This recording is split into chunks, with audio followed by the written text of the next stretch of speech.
Okay, so first podcast ever. First podcast ever. How stressful, the amount of pressure. There we go.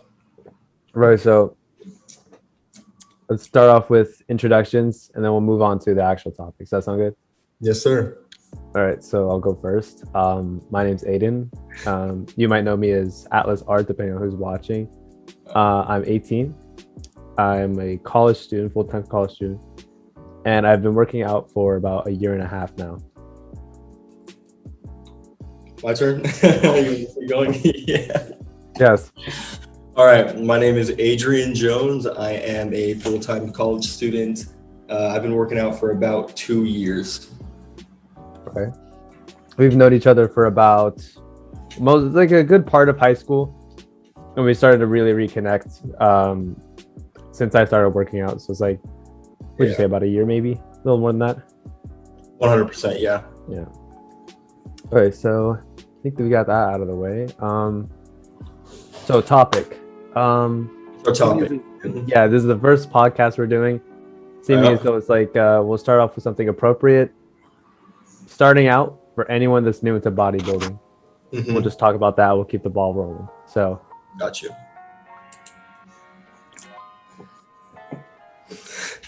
So, muscle building process. Let's start with that. Right? May I can't to say something too now. You gotta go, man. Muscle. Okay. Our first topic is starting out for anyone that's new into bodybuilding. All right, Aiden. So, I feel like for a good place to start is understanding like what actually builds muscle in the first place. Yeah. Let's see. So there's obviously you have to work out, right?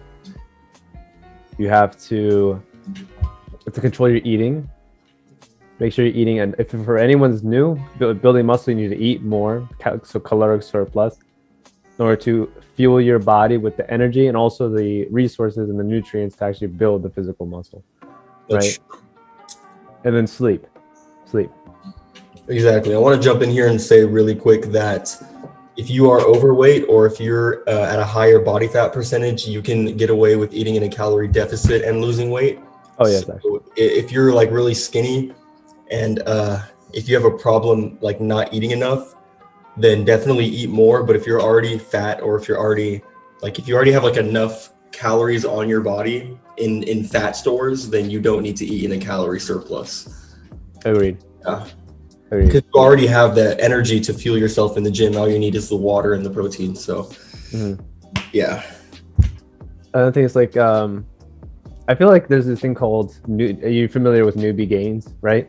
I am. I feel like for a lot of skinnier people, though, it's very noticeable. I know when I first started working out, first few months, I looked very fucking different. Like it was very noticeable in the beginning. Yeah. If you're more on the heavy set side, I would imagine you're not going to notice a whole lot of difference. Exactly.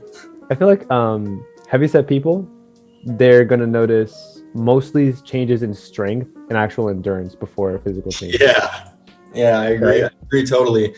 When I first started working out, I didn't really see much changes in my physique because I was already at a I was more or less skinny fat. I had a lot of like stomach fat, right? Yeah. I had some good arm fat, but when I started working out, I got really strong, but I didn't really see much changes in my physique. So that's true.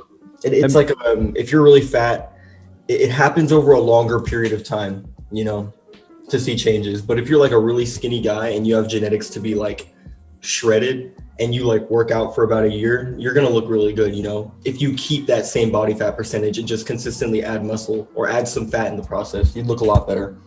So for any audience viewers that's more on the heavy set side, about how long would you say in your experience did it take for you to notice physical changes?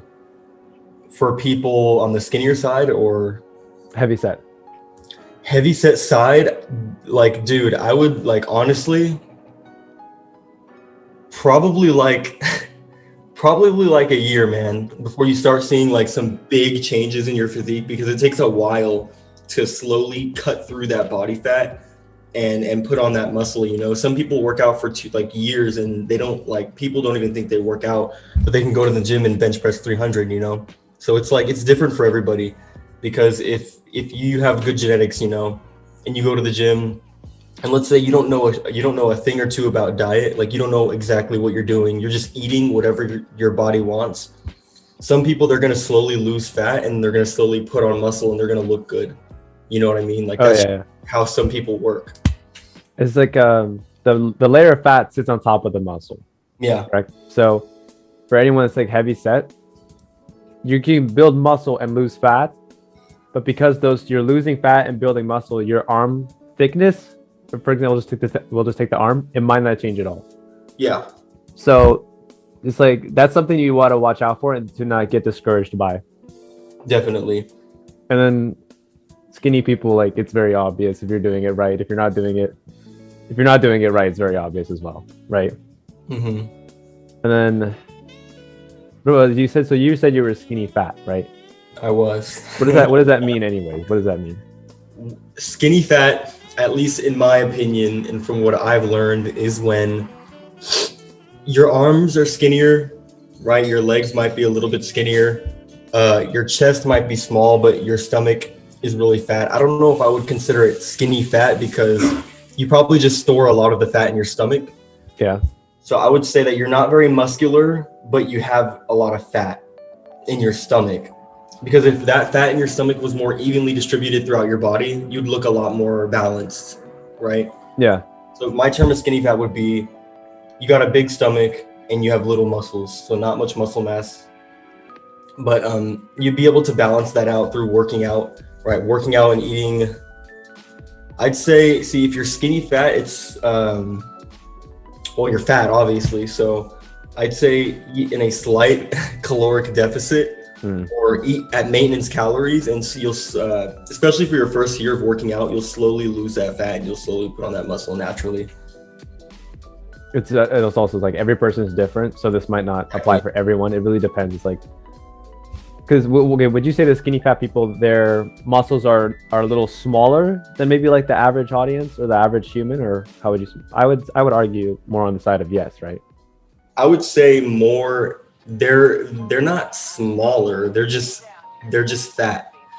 Like the average person is fat, right? They say the average person's calories is 2,000. Like you see that on every food label. Yeah. It's actually 2,800. Like the average person is fat. Like if the average person, if you go outside and get 300 people and they all start to take off their shirts, there's probably only going to be like 50 people that have abs, maybe even less, you know, because the average person is just is not below like, you know, 13% body fat.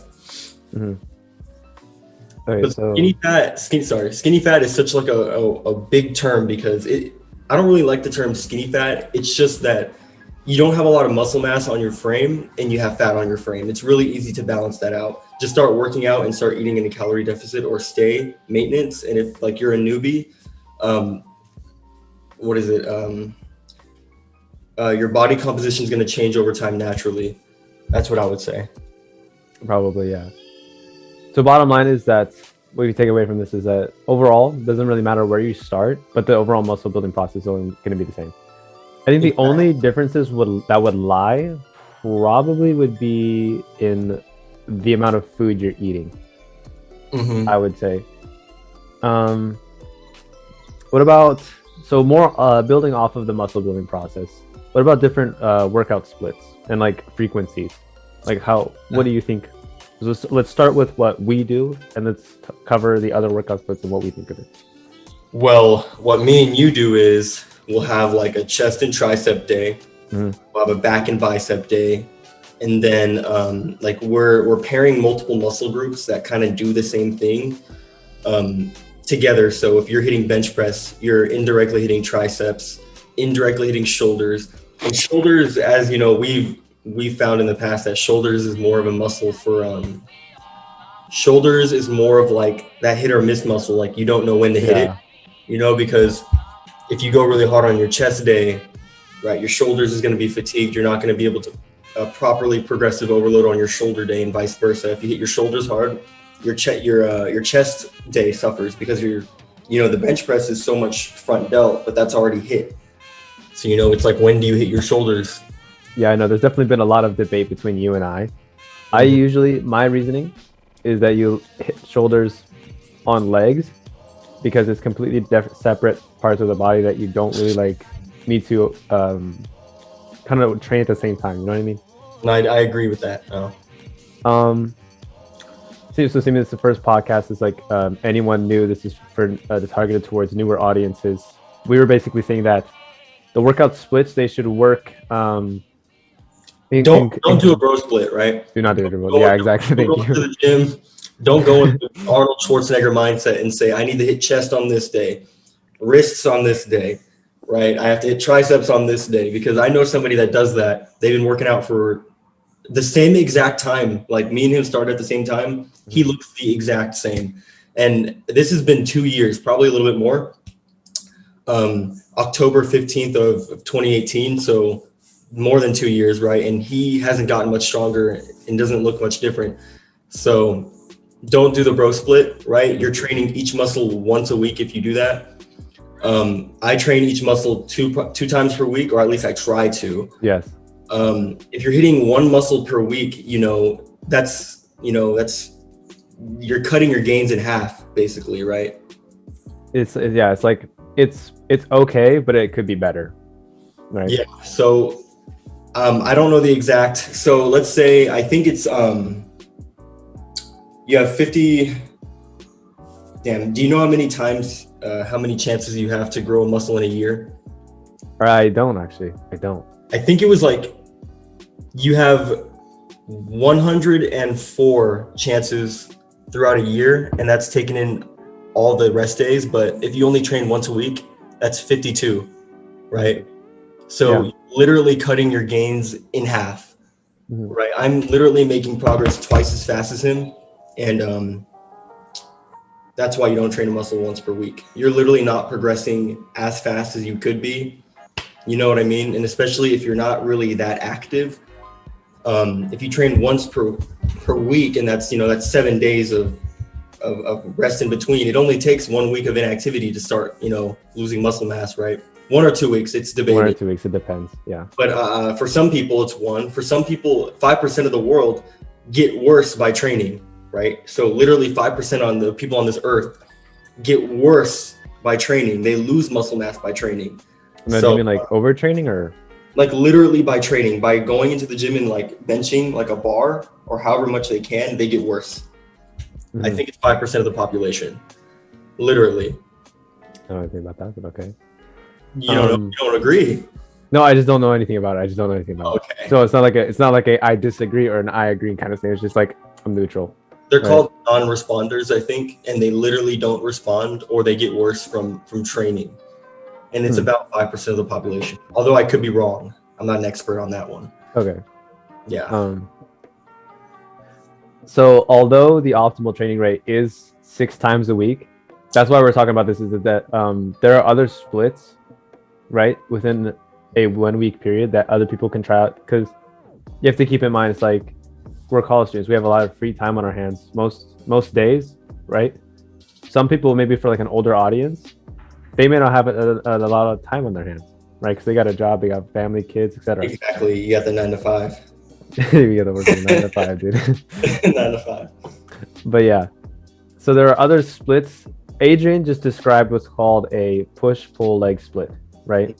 Where effectively, as he said, first day is chest, triceps. So all of the pushing muscles, your chest going this way, bringing your arms forward into your body, and then the triceps extending the arm out like that.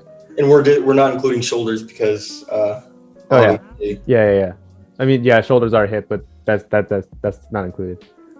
Second day would be back biceps. So any pulling muscles, anything that pulls your body, anything that pulls your limbs closer towards your body, or anything like that, like towards your center of mass, towards your body, it falls in that category. So it's back, mostly just the lats, and I guess the traps as well, right? And then I guess. I mean, traps is kind of like traps. I don't know. Actually, I think it can pull. It can keep you steady. It can keep you. Okay. Yeah. Right. But primarily the back, and then the biceps right here, just pulling. Exactly. Yeah, exactly. Yeah. Mm-hmm. And then final one is legs. So just every single leg muscle group. You got the thighs, sorry, not the thighs, the quads, my bad. Quads, gluteus, and then hamstrings, and then calves. So those 4 things. Exactly, yeah. And the shoulders is kind of like, yeah, it's a muscle group, but there's different kinds, like the front delt, side delt, and then the rear delt. There's just like a bunch of little other exercises you can hit them. So another split. I agree. Yeah. Yeah. So back on track. Another split I want to talk about is what is it? The upper lower split. Are you familiar with that at all? I know the upper lower split. That's when you hit obviously your upper body, and then you hit your lower body, and I think it's 2 times per week or 3. It was like is it 4? That was 4. 4 times per week. Yeah, so you hit upper twice a week and then lower twice a week. Oh, I got you. Oh, yeah. No, you're right. Yeah. Mm-hmm. So there's that. And then I think the final split that I could think of is just the full body split. I don't know that many people that do that at all. I don't think you do either, do you? Yeah, I think if you're let me replace my pen because I'm talking. I think if you're enhanced and you've been working out for a generous amount of time, let's say like you've been working out for 3 or 4 years, right? So there's 0 chance that you have newbie gains anywhere. I would say the full body split 3 times per week. Like I said, if you're like genetically you recover super fast and you make fast progress, or if you're enhanced and you have that enhanced ability to recover faster, I would say the full body split would actually be good, right? So you hit your entire body 3 times per week, right? If you're recovering properly from each training session, I think it's actually pretty good. Now, would you say, I feel like we also unintentionally rank them. Would you, so like let's say we have a scale. So we have like the most muscle building potential and then the least muscle building potential. Yeah. Would you say that the push-pull legs is the most muscle building potential? And then the middle ground would be the upper lower split. And then the full body is on the least. Would you say that, or is that like false to say? I would say that the bro split is at the bottom. Okay, yeah, you're right. The bro split's way the fuck over here. Way the fuck over there, dude. Over there. It's fucking yeah, actually. It's trash. If you do the bro split, you're literally cutting your gains in half, obviously. Yeah. Full body. I mean, I don't know anyone who has the energy. Like I said, if you're enhanced and you have that good genetic ability to recover fast, and you can train your whole body in one day without getting tired, I'd say it's like a little bit below half, because it can be really good. It can be really good, you know. But I think push-pull legs is definitely one of the best. Yeah. I would advocate for that too. Yeah. Because it gives you enough time to recover properly from each day, right? Yeah. You have that, you can recover. You're not in the gym for 5 hours, you know. So I think it's pretty good, pretty standard. That's, you know, the one guy from the gym. Okay, so that's another thing. I don't know how accurate this is. Allegedly, there are some people, like this one dude we know from the gym, that are able to train 5 hours a day and not even get tired. Well, there's one explanation for that. If you're able to go to the gym and train 5 hours a day, you're training like a bitch. You're not training hard, right? You're not going to failure. If that guy went on the bench press and did 4 sets to failure, he would be fatigued, right? Because I've seen him for years at the gym, right? And he training 5 hours a day. I mean, if he's like playing a sport and his goal is endurance, he's still not training hard enough. Like if you're able to train that long, you're not going hard enough, right? You're not putting your body in that situation where, you know, fuck, I need to grow to fucking survive, right? So if you're gonna go to the gym and you're gonna go half-assed, you're gonna get half-assed results. You know what I mean? Even if you have a really good genetics, you can be way better if you went hard. Even if you have amazing genetics and you go to the gym and you train half-assed, if you train 100% instead of 50%, you'd be even better, right? So that's what I advocate, is just train hard. you're not going to get the best results. I'm actually very glad that we brought up this this one guy from our gym. Yeah. Is that for inexperienced people, anyone looking to build muscle and just start working out, overtraining is definitely a huge trap that you do not want to fall into. 100%. 100%. You got to think it's like the muscle building process. It doesn't matter how long you spend in the gym. The one thing you can never get enough of is sleep. Most of your muscle is going to be built sleeping right there, right on that bit. All of your muscles are going to be built sleeping. Exactly. So overtraining, you'll only fatigue your muscles, and I'm more than certain, I'm not even like a professional, but I'm more than certain it's going to affect your sleep as well. You're going to be overtraining. What was that? Oh, you said overtraining is going to affect your sleep? I would say so, right? Yeah, I would say so. So there's a sweet spot that you want to hit. I would say maybe, I know for a fact that if you're doing the split Adrian and I are doing, so the push pull legs, I would say train 6 times a week for maybe no more than, I would say, 2 hours. It depends on how long you want to rest between it, and I guess just how hard you went, or just the exercise you're doing. You know, some exercises take longer than others, and that's just fact. Mm-hmm. Yeah, some exercises definitely take longer than others. I do feel like resting a minute or 30 seconds in between sets isn't long enough if you're training hard. Mm-hmm. Like, let's say if you're able to hit 10 reps and you rest a minute, you're not going to hit 10 reps again. You're not even going to hit 8, right? It's just simply, if you went hard enough if you went to failure on the first set, there's no way you're getting the same amount of reps on the next set, or not even like 3 or 4 reps shy of that. Mm-hmm. Because if you really train that hard, literally just biology, right? The ATP that left your muscle, and became ADP, it don't have enough time to come back, right? To refill your muscle. So like the people that rest only a minute, you got to train harder. That's what I would say, man. Right, and then just a quick disclaimer: ATP is the molecule that actually generates your muscles to move in the first place. Mm-hmm. It's the thing that actually physically gives the muscle the potential to move. The energy.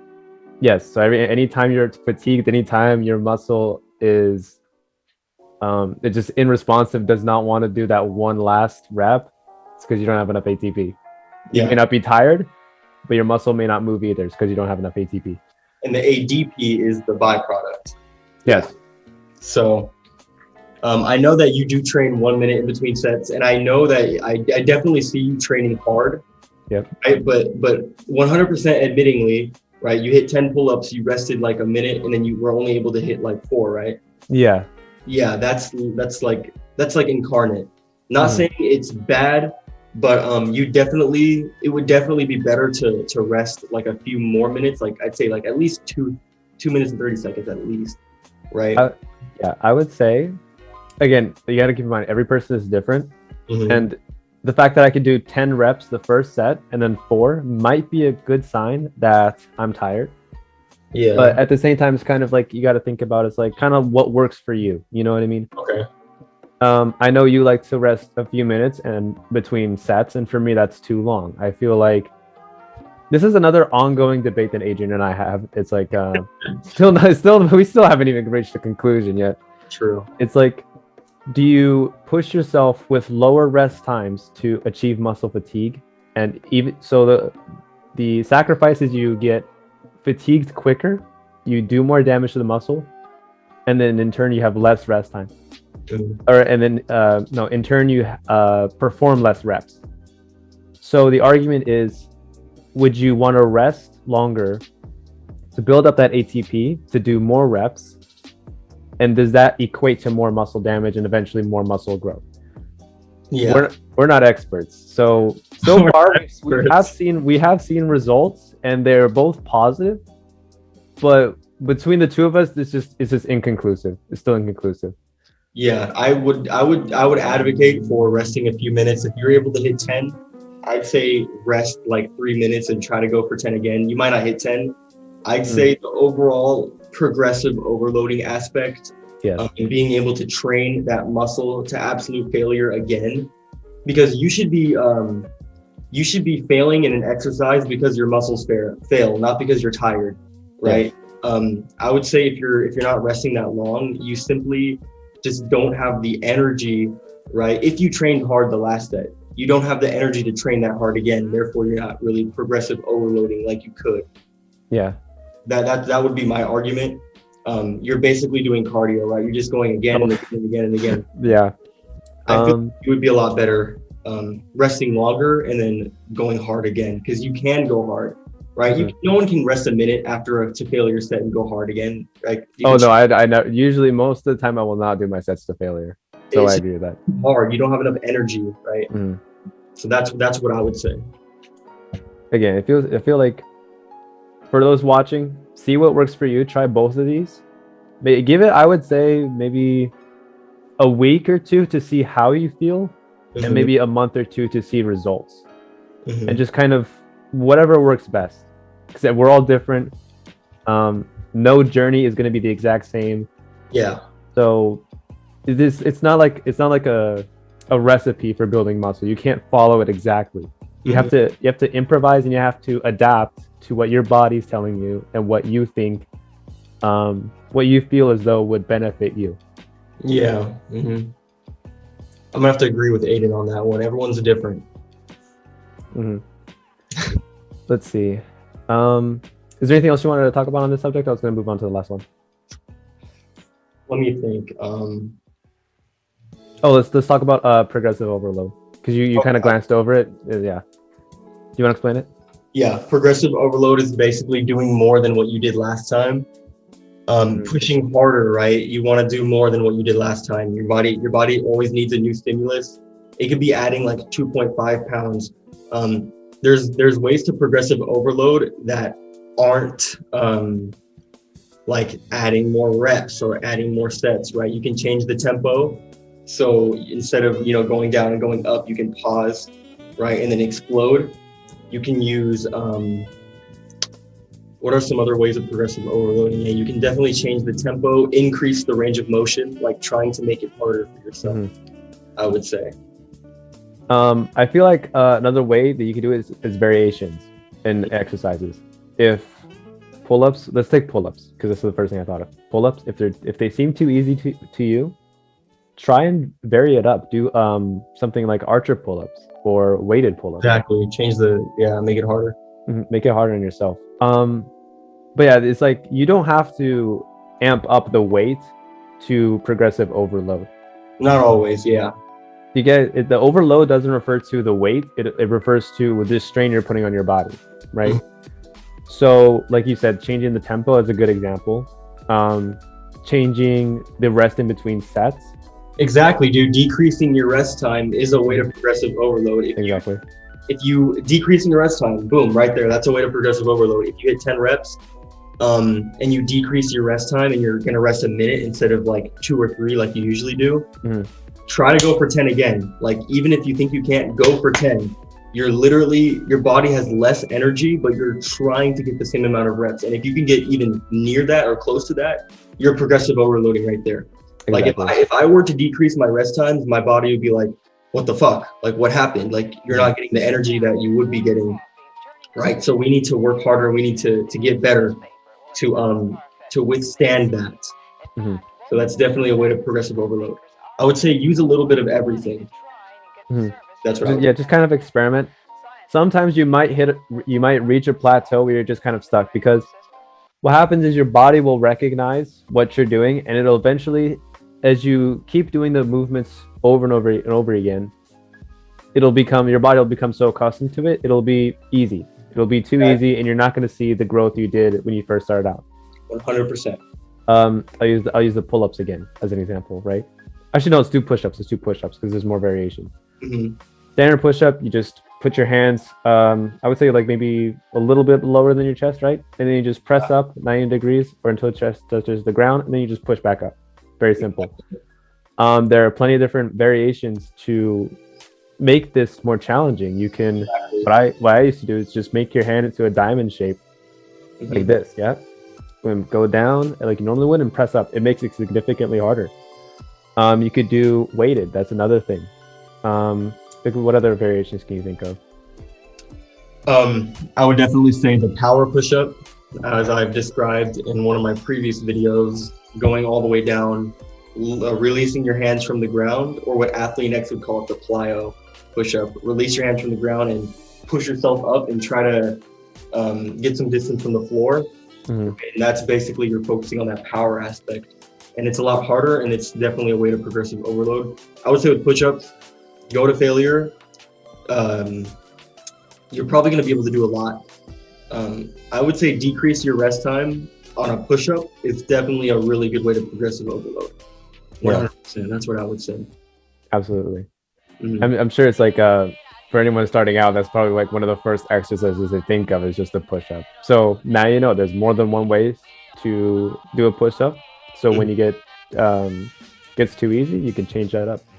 100%. Let's see. Is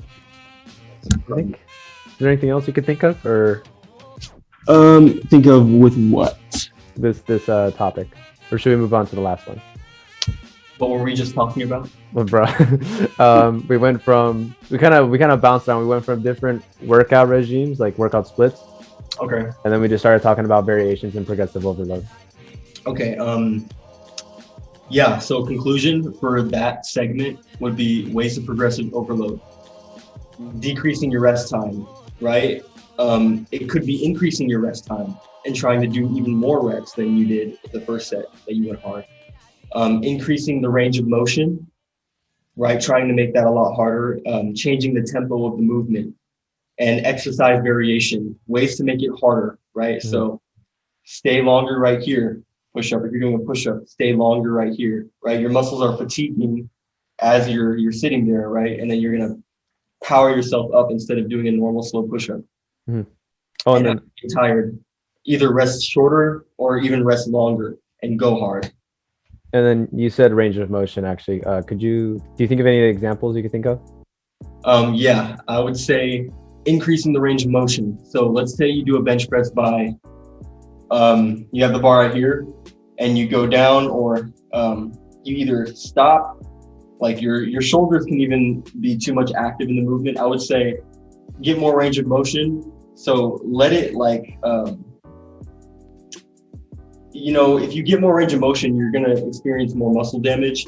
So this is kind of an easy fix, but if you're doing like a row, instead of like just doing this, get more stretch into the movement. Oh, I see. Okay. Lat pull down, instead of going down like this per rep, go down, squeeze, right? You gotta make it harder for yourself.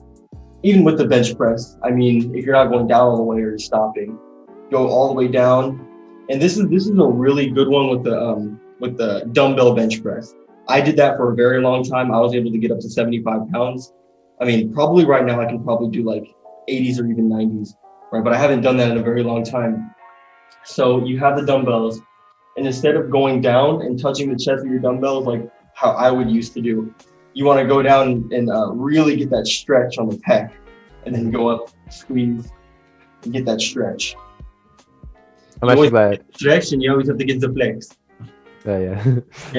I'm actually glad you brought that up because I just thought of something. You mentioned the dumbbell press. The same thing with shoulder presses. Let's say you have two dumbbells on either side. You don't want to fall into the trap. I remember I used to do this actually until I realized it's corrected. You kind of stop here, right, and then you just decide to push up, right? You want to make sure you get that full range of motion. So really push your elbows back this way, more towards the ground. Really get that the full range of motion. So it will make it a lot harder, but it equates to more muscle damage. So, or you can do the Arnold press, which was literally invented by Arnold Schwarzenegger to get more range of motion. Do you know the Arnold press, dude? No, go ahead and demonstrate it. So instead of doing a normal shoulder press with all that range of motion, with the dumbbells like this, instead you would turn them in to get the full stretch on that front delt, and then you push up, so you get that. Oh, I've done those before. What the fuck? Yeah, I know what you're talking about. But I personally wouldn't recommend that because I used to do that, but like my front delt was already fucking fried from chest day. So like I'm lifting like 50s, and I'm like destroying. This muscle is literally going to build up so much, and these can't keep up, and it will eventually lead to injury, or my posture will get worse because my shoulders, so much muscle pulling me forward. There's nothing back here. Mm-hmm. So it's like, when do you stop training the front delt? Because it's like the most overworked muscle, like ever. Mm-hmm. It's like push up, bench press, shoulders, you know? Mm-hmm. I agree. I feel like that actually makes for a good topic for another podcast. So I'll definitely save that. Because I have a lot more I want to say on it, but like I want to stay on topic. You know what I mean? Yeah, you're 100% right. Yeah. I kind of get off topic. You're right. No, it's not your fault. Okay, so last subject. Let's talk about our personal stories, how we got into working out, and then any final tips and advice from our experiences. Okay. You go first with yours. Okay. So it goes without saying, if you remember back to the beginning of when we started this podcast, we talked about the different body types. I was definitely on the skinny side. I want to say the lowest was like 129 and I was like 6 foot. So definitely skinny, right? Yeah. Newbie gains was definitely a huge thing for me. And it's kind of what got me into the addiction of working out. Because working out at some point, it will become an addiction. But it's a healthy one. That's the thing. 100%, yeah. And it's good to have, man. It's good to have. It is. Yeah. So yeah, I got started into working out thanks to this man right here, actually. He's the one who first introduced me to. So we started out in the weight room at our high school, and then I eventually branched off to the gym, and then I went with this guy right here. Yeah. And then I've pretty much been going ever since, except for when COVID locked it down. But you get the point. Mm-hmm. Yeah, that's basically it. I mean, seeing the progress that I was making and how good it felt, because like your body was meant to work out and exercise and stuff like that. So your body will release a lot of endorphins. It's a huge rush of pleasure. It's like a reward system for working really hard physically. And you kind of just like, it's an addiction. It's really nice. And certain days, it feels weird to not go into the gym, right? It feels weird to just be lazy in my room and all day. Definitely. So yeah, let me close my windows. Fucking dog won't shut up. But yeah. What about you? You talk about it. Well, is there anything that like inspired you when you first went to the gym? Or anything that inspired you? Actually, I'm very glad you brought that up. Because there were people that bullied you, right? In that. Oh, yes. That made fun of you in the weight room, you know? Oh, yeah. Well, yeah. I mean, first time, of course, I was like the laughing stock. But I didn't really let it get to me. It was a lot. Being with Adrian, it really took the pressure off of me. Yeah. So it was a lot better. But yeah, I did. When I first started, I definitely got a lot of stares, a lot of like. I mean, I was like a sophomore at the time, and everyone else, the seniors, all the gym bros, they were a lot bigger than me. Like, I mean, a lot bigger. Yeah. So yeah, but look who's on top now. I proved them wrong, didn't I? Yes, right? Sir. Yes, sir. You asked me for motivation. Let me find I'll edit this picture in. Yeah, edit it in. Let me see. Oh wait. Oh yeah, this Ronnie Coleman. This picture right here. Seeing this is what motivated me. Let me see. Damn, really? Did you have no idea where that's from, do you? I don't know what anime it's from. It's from My Hero Academia. I don't really watch anime. It wasn't so much of a motivation. Like, it wasn't like I saw this scene and then I was like, oh shit, I have to start working out. It wasn't like that, but it was more of like, okay, this has got me hyped up. I'm energized. Let's go do it. You know what I mean? Yeah. There's that kind of motivation. There was definitely I want to talk about influencers, but that's another topic for another podcast, because there's a lot 100%. More I could say about that. Yeah. But yeah, there was definitely, I think, 2 fitness influencers that definitely inspired me. I'll just glance over them. Jeremy Ethier, you introduced me to him, and I was like, I liked his videos ever since. Mm-hmm. And then another lesser known influencer, his name goes by Tao Physique. I just really like his videos. His videos is like, it's more of a variety. Most of it's workout, and some of it's just like a kind of like life advice and stuff like that. I definitely I follow him on Instagram. I join in his live streams and everything. He's just very charismatic, and I like watching his videos. I really do. He's very chill YouTuber. That's it. What about you, dude? All right, because this is quite a ride. Before we get started, I wasn't always like the biggest guy in school. I wasn't always the strongest or the fastest. I played football for like a year and a half. Mm-hmm. I wasn't that good, right? I was okay, I guess, like, but I definitely was like one of the weaker kids. I've always been one of the weaker kids. Mm. But what really started my fitness journey was my first relationship heartbreak, right? I know it's kind of cringy because it's like a high school thing. It's like, dude, you're in high school. Like, who cares? Mm-hmm. But that heartbreak really inspired me to start working out. Mm-hmm. And it really inspired me to start wanting to change myself, right? So I got a haircut. I started taking care of myself more, right? And slowly, I also want to point out that I also was not like good looking at all. Back then, or like years ago. Like, I was like really not. But slowly over time, my self-esteem got a little bit better, at least.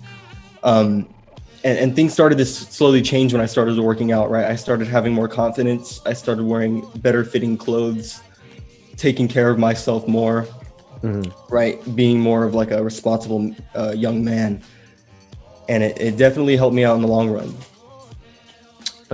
So yeah, my first heartbreak is what inspired me to go. Mm-hmm. And look who's on top now. You know what I mean? Actually, dude. Okay. Can I add on to my answer? Actually, I didn't know it was like a. Yeah, continue. Yeah. I feel like, listen, man. A lot of guys start working out because of girls. Okay, and that's like, you know what? That's a good thing. That's whatever gets you to go to the gym. That's motivation right there, right? Yeah, I know. I didn't know we were going like that personal, but yes, definitely the same thing could be said for me. Yeah. A lot of for you, I feel like it was the one event that kind of triggered it all, right? Mm-hmm. Would you say that? For me, it was just kind of like a build up, right? Because I was a skinny, nerdy kid. I was like, I feel that archetype very well, that the stereotype, right? Like, skinny, rail thin, glasses. I look like a geek. You know what I mean? That kind of thing. So I think, yeah, it is definitely a self-improvement journey. 100%. 100%. And I mean, yeah, like, look at us. Like, who's on top now, right? Who's on top now? Yeah. I'm sorry for butting in. Is there anything else you wanted to say? No, dude, there's not really much else I want to say. It gets way too personal, you know? Okay, that's fine. But yeah. Heartbreak can inspire you to do so much more than what you think you're capable of. You can accomplish so much more than what you think you can right now. And all it takes is just one event, right? Just boom, one event, and now you know that you have to change for the better. Yeah, and be the best version of yourself, because you can't look at somebody else and, you know, you can look up to them kind of, but they're on their own journey. You can't do what they're doing, you know. You have to go on your own journey and experience it for yourself to really know. So that's what I would say. Yeah. Yeah. Sure. I forgot what I was gonna say. Final tips and advice. Wait, yeah, we can move on to that. Yeah. I think final tips and advice is just be patient with it. That's the number one. Be patient. It leads on. It's like working out. If you see working out as like a 3-month journey, it's like you see those scammy YouTube videos. It just says like, I tried to get abs in 3 months. Yeah. Right? Look at them now. They don't have abs anymore, do they? No, they fucking don't. They do. They have flabs, no abs, right? Yeah, flabs. So really working out, if you want to be consistent with it, you actually want to look good all the time, right? Yeah, you really have to take into account, it has to change. Your lifestyle has to change. Yeah. not so much your schedule and like making time for the gym, but your life completely changes. If you don't take it that far, you might see results. I'm not saying you won't, but it's not going to be everlasting. It's not going to be permanent, and eventually you're just going to go back to square one. Yeah, 100%. I mean, you see the all those reality shows where there's like weight loss journeys, like My 1,000 Pound Life and stuff like that, right? And then they just lose all that weight and everything, and it's really impressive how much weight they're able to lose. But the problem is they only did it for the reality show. They only did it because they were probably getting paid to do it, and it was all done for them. They just had to go through with it and follow. Yeah. They just went back to their normal lives after the show, and they gained weight. Look at them. Exactly. It came right back. Yeah. It came right back. So be patient with it, and it will change your life. Working out does change your life. That's for a whole nother different podcast, like calories in, calories out, what to eat, how to stay cool, you're not hungry, build muscle. Okay, yeah. Different podcast. Yeah. Well, I wasn't gonna get to that, but I'll add that on our list. Yeah. I don't have any more tips. If I think of anything, I'll let you know. But do you want to go now? Any tips? Tips are any tips? Stay consistent with working out. That's like the biggest tip I can give, because so many people go like once a week and then like they don't even stay consistent with working out. I would say to see results, just eat protein and stay consistent. It kind of sounds like Arnold Schwarzenegger advice, but right, you're not building muscle if you're not in the gym. You're right. So stay consistent.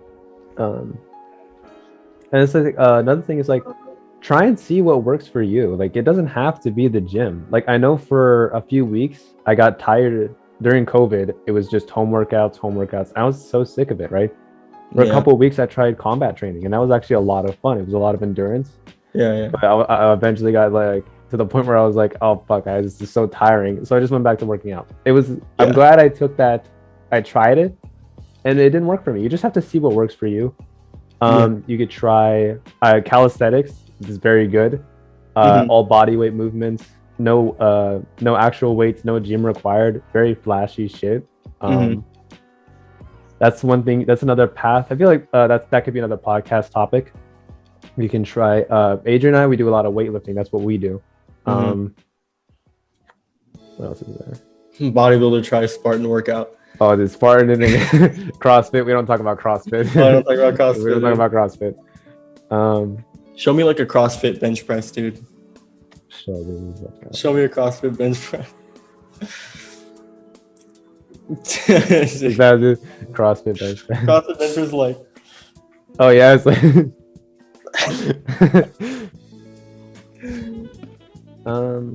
Anything else, dude? Dude, a CrossFit like bicep curl will be something like this, like. Dude, actually, bro. Yeah, dude.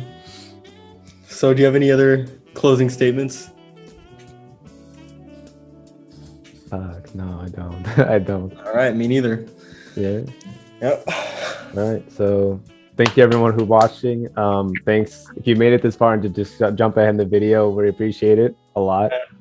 How often do you think we're gonna record, or do you want to set that label on us? Do you want to think about it more?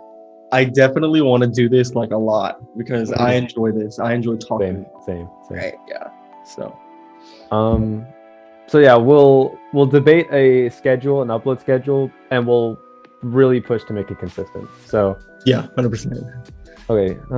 That's all I wanted to say. Thanks for watching, and I guess see you in the next one, right? See you in the next one. Next one.